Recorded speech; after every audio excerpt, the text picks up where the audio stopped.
Simple एक harmonic motion का standard equation सबको आता है, displacement is equal to A sine omega T plus 5, ये सबको याद है। इसमें ए कौन होता है? Amplitude sine is the function जिसका जो फंक्शन फॉलो करके वो चल रहा है।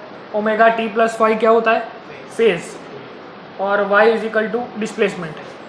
अब इसका वेलोसिटी निकालना है तो क्या करते थे हम? D Y by D T करोगे। According to equations of motion the first differentiative of displacement can be given as velocity. तो इसका अगर मैं फाइंड करूँ तो क्या आएगा? A cos omega T plus 5, उसमें से ओमेगा टी में से एक और ओमेगा बाहर आ जाएगा। और अगर मुझे एक्सेलरेशन चाहिए तो क्या करना पड़ेगा? D V by D T. तो इसका आंसर क्या आएगा? Minus A omega square sine omega T plus 5। अब यहाँ से हमें क्या कर सकते हैं? A sine omega T plus 5 को देखा हुआ है वाई, तो minus omega square Y of T ऐसा लिख सकते हैं एक्सेलरेशन के फॉर्मूला में। Now we know that F is equal to M A is the force associated with the motion. यहाँ पे ऑसिलेशंस हो रहे हैं, मतलब किसी तरीके का मोशन ही हो रहा है, तो यही एक्सेलरेशन फॉर ऑसिलेटिंग मोशन यहाँ पे डाल सकते हैं। तो फॉर्मूला बनेगा m minus omega square Y of t. और अकॉर्डिंग टू हुक्स लॉ हमें पता है कि जो रिस्टोरिंग फोर्स है उसका फॉर्मूला क्या होता है? F is equal to minus k y of t. तो इस फोर्स की जगह अगर मैं रिस्टोरिंग फोर्स लगाऊँ तो क्या आएगा? Minus k y of t. तो y of t cancel, minus minus cancel, तो क्या बचा? Omega square is equal to k by m. तो omega is equal to formula क्या बनेगा? Root K by M. अब ये सब क्या कर रहे हैं समझा रहा हूँ। टाइम पीरियड का फॉर्मूला डिराइव कर रहे हैं, बिकॉज ऑसिलेशंस के लिए जो टाइम पीरियड आता है वो हमको पता होना चाहिए। अब सपोज ये वेव का ओमेगा का फॉर्मूला मिला, ओमेगा इज इक्वल टू क्या होता है? 2 पाई एफ। तो 2 pi F is equal to root K by M हो जाएगा। अब यहाँ से फ्रीक्वेंसी का फॉर्मूला क्या होता है? 1 अपॉन टाइम पीरियड। तो टाइम पीरियड का फॉर्मूला क्या हो जाएगा? T is equal to 2 pi under root m by k, ऐसा हो जाएगा। तो दैट्स द फॉर्मूला। इसे क्या बोलते हैं? Time period of oscillations. अब ऑसिलेशन किसी अलग फोर्स से भी हो सकते हैं। यहाँ पे नेचुरली कोई वेव मूव कर रहा था तो उसका डिस्प्लेसमेंट, वेलोसिटी, एक्सेलरेशन सब हमको मिल गया। ऐसे उसका टाइम पीरियड भी हमने निकाल दिया। टाइम पीरियड का एक्चुअल डेफिनेशन क्या होता है? Time taken for one oscillation. फिर फ्रीक्वेंसी मतलब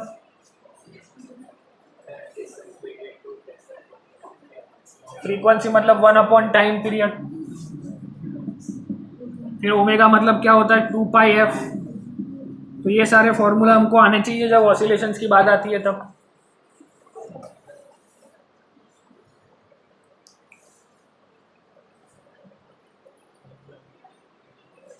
लास्ट लेक्चर के नोट्स आप सबके पास अवेलेबल होने चाहिए। स्टेबल, अनस्टेबल और न्यूट्रल इक्विलिब्रियम जब कराया था तब।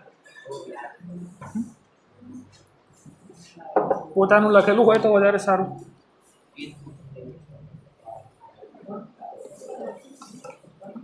ક્વેશ્ચન થોડો ઇઝી જ છે।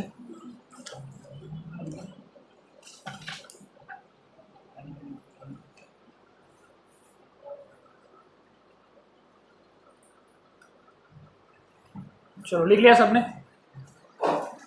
लेफ्ट साइड वाले जाने दो, खाली ऊपर ना बे क्वेश्चन जवा दो।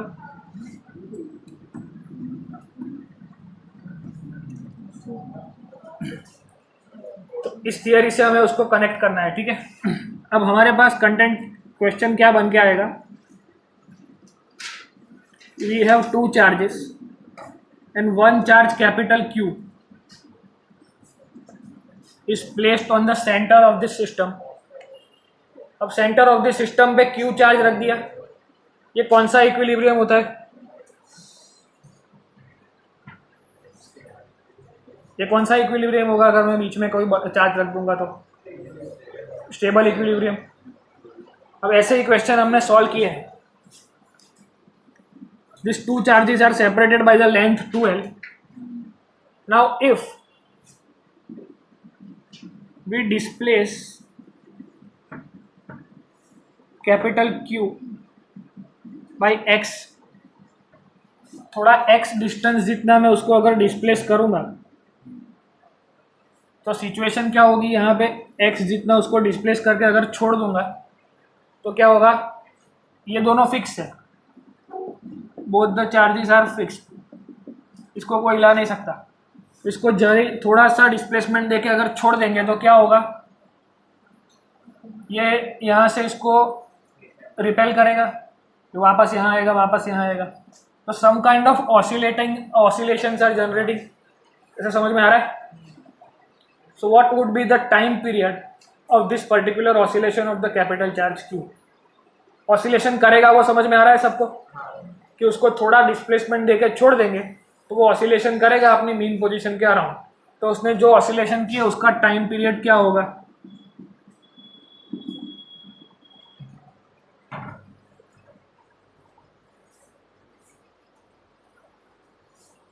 चालू करो क्वेश्चन।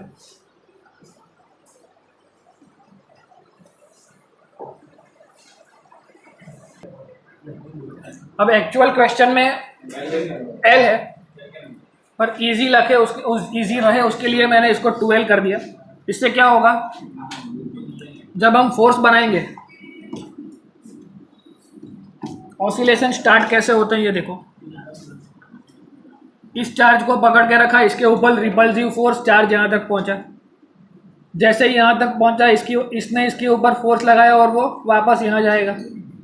तो फोर्स की कंडीशन क्या होगी, अगर मैं एफ नेट का रिजल्टेंट नेट का फोर्स बनाना मतलब एफ नेट का फॉर्मूला बनाना चाहूँ तो क्या बनेगा, के Q Q divide by L plus x का स्क्वायर, जो इस चार्ज की वजह से लगेगा, समझ में आ रहा है, माइनस के Q Q divide by L minus x का स्क्वायर। ये सबको समझ में आया क्या लिखा है? एफ नेट का फॉर्मूला, सबसे पहले इस वाले चार्ज ने उसको रिपेल किया, हमने किस तरफ उसको स्लाइटली मूव किया है, दैट इज इंपॉर्टेंट।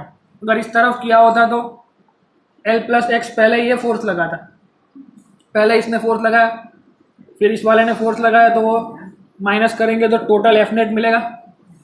अब इस एफ नेट को जैसे मैंने क्या बनाया कि भाई मोशन होने के लिए ज़रूरी फोर्स कौन सा है, एम ए, फिर उसको हमने किससे कंपेयर किया, Hooke's law, F is equal to minus k x से। समझ में आ रहा है? यहाँ पे हमने एक्सेलरेशन का वैल्यू पुट किया था। सिमिलरली इधर इस पार्टिकल के मोशन के लिए कौन रिस्पॉन्सिबल है, एम ए रिस्पॉन्सिबल नहीं है, इलेक्ट्रोस्टैटिक फोर्स रिस्पॉन्सिबल है। समझ में आ रहा है? तो इन दोनों का रिजल्टेंट जो बचा, that is responsible to move this particle. तो इन दोनों का रिजल्टेंट हम लाएंगे, फिर उसको माइनस के एक्स से कंफर्म करेंगे, कंपेयर करेंगे। समझ में आ रहा है क्या बोल रहा हूँ?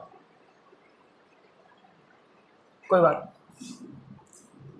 ये यहां तक समझ में आया सब कुछ। अब यहां से के क्यू क्यू कॉमन निकलेगा, अंदर क्या बचेगा,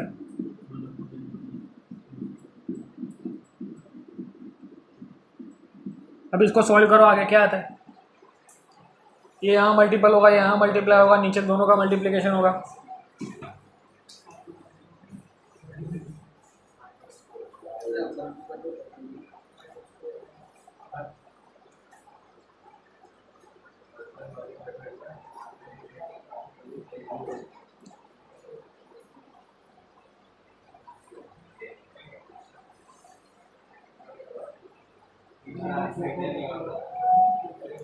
इसकी थॉट प्रोसेस समझ में आ रही है सबको?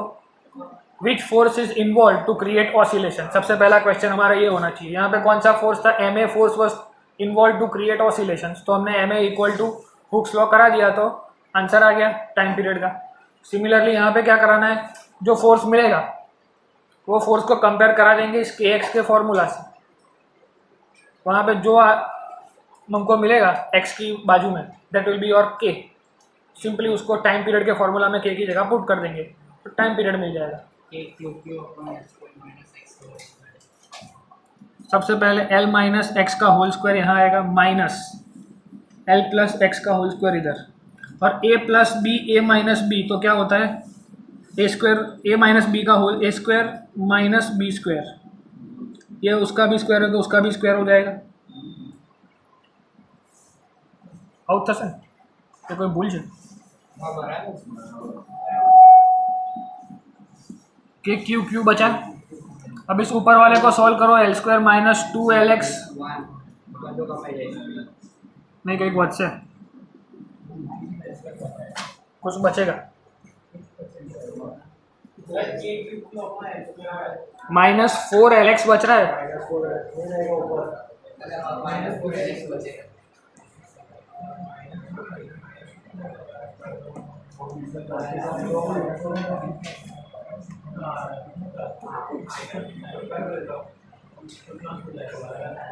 के क्यू क्यू नीचे बचा L square minus x square का भी होल स्क्वायर, ऊपर बचा -4LX। इस पूरे को सॉल्व करेंगे तो -4LX बचेगा। अब करना क्या है, compare this equation with f is equal to -kx। तो माइनस भी दिख रहा है, x भी दिख रहा है, उसके अलावा जो भी आया दैट इज योर k। समझ में आया क्या बोल रहा हूँ? रोको, सबसे पहली बात इधर ध्यान दो, टाइम पीरियड का फॉर्मूला क्या होता है, 2π√m/k। सिंपल।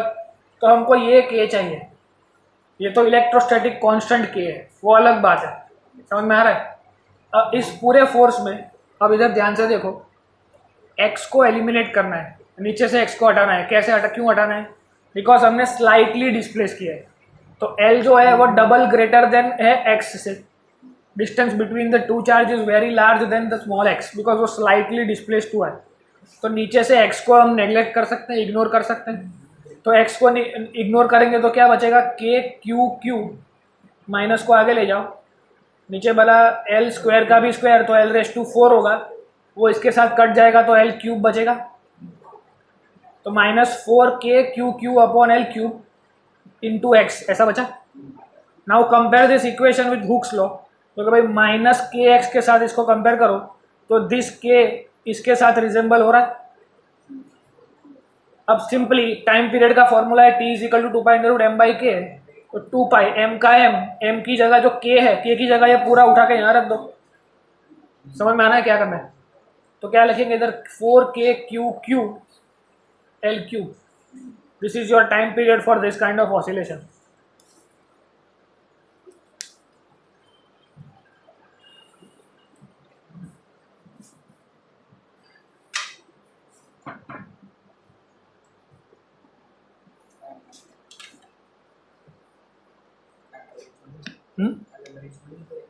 अच्छा आंसर है, लूज करो।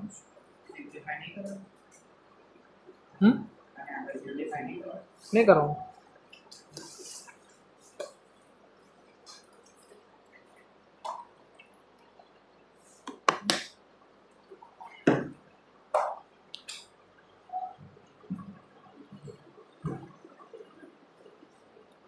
इसके बाद सेम टाइम पीरियड फाइंड करने का ही क्वेश्चन है, उसको अपने आप से ट्राई करना है। सेम लॉजिक समझ में आ रहा है क्या करना है? We will define the force जिसके इन्फ्लुएंस के अंदर ये ऑसिलेशन स्टार्ट हुए। ऑसिलेशन स्टार्ट होने के बाद जो फोर्स मिला उसको हुक्स लॉ के साथ कंपेयर करेंगे तो के का आंसर मिल जाएगा। उसको टाइम पीरियड का फॉर्मूला हमने आते ही डिराइव किया, उसमें पुट कर देंगे। सिंपल।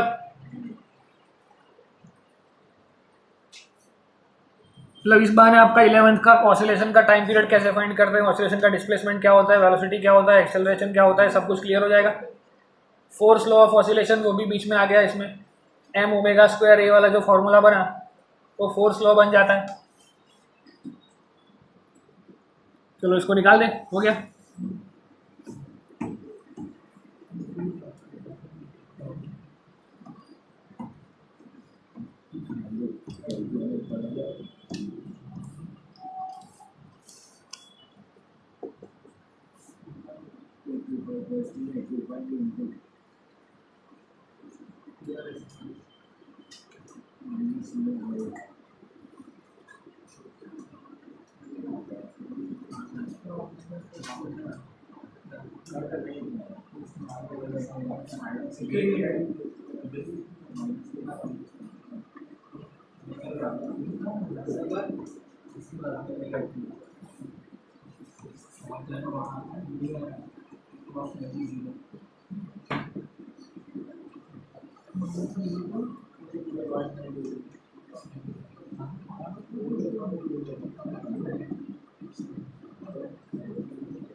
अब क्या करना है, सेम कंडीशन में माइनस क्यू को लेना है और उसका ऑसिलेशन कैसा कराना है, vertically perpendicular to the line joining, centre पे ही लिया है। अब उसका वापस से डिस्प्लेसमेंट कराना है vertically perpendicular to the line joining, x जितना स्लाइटली डिस्प्लेस कराया तो ऑसिलेशन स्टार्ट हो जाएंगे। तो जो ऑसिलेशन स्टार्ट हुए उसका टाइम पीरियड क्या होगा, माइनस છે એટલે થશે પ્લસ હોત તો અનસ્ટેબલ થઈ જાય, જતો રહે दूर चार्ज। ध्यान से लेक्चर फॉलो करोगे तो you can predict the next lecture.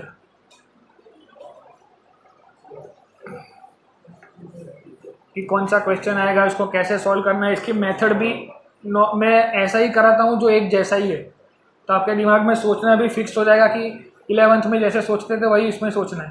Force बनेगा, फोर्स के कंपोनेंट बनेंगे, जो कंपोनेंट उसको ऑसिलेशन करा रहे हैं वो हम ऐड करेंगे, उसका जो आंसर आएगा उसको के एक्स से कंपेयर करेंगे, उतना करना है।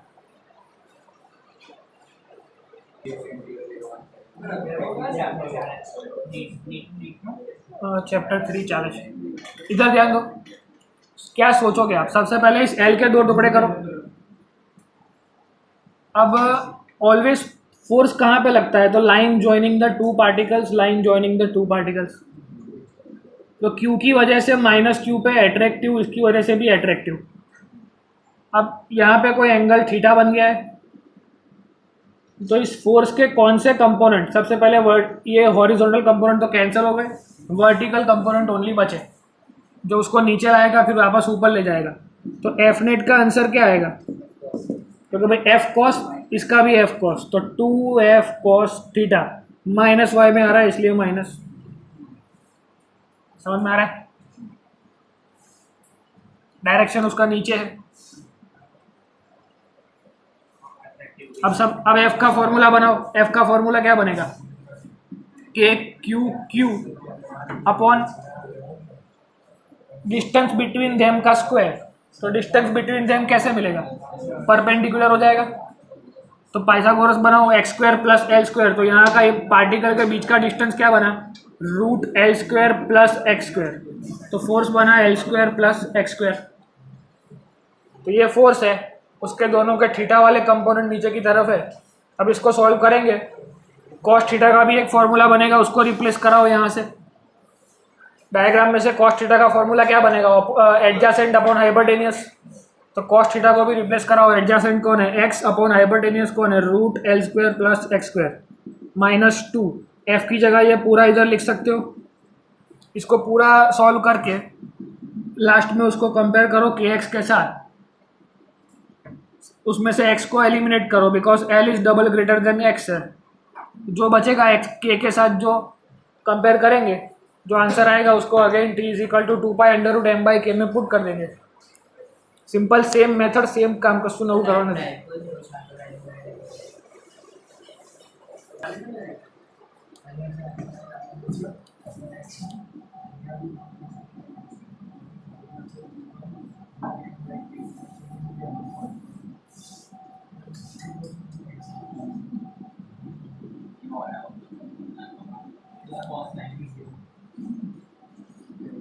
देखो ऐसा होगा, minus 2k Q Q upon L square plus x square, इसकी पावर 1 है, इसकी पावर 1/2 है, तो ओवरऑल पावर 3/2 हो जाएगी। तो minus 2k Q Q upon L square plus x square की पावर 3/2 मल्टीप्लाई बाई एक्स। अब नीचे से x को अपने को एलिमिनेट कर देना है because l is double greater then x। तो x को अगर हम भूल जाएं तो 2 कैंसिल हो जाएगा, l क्यूब बचेगा।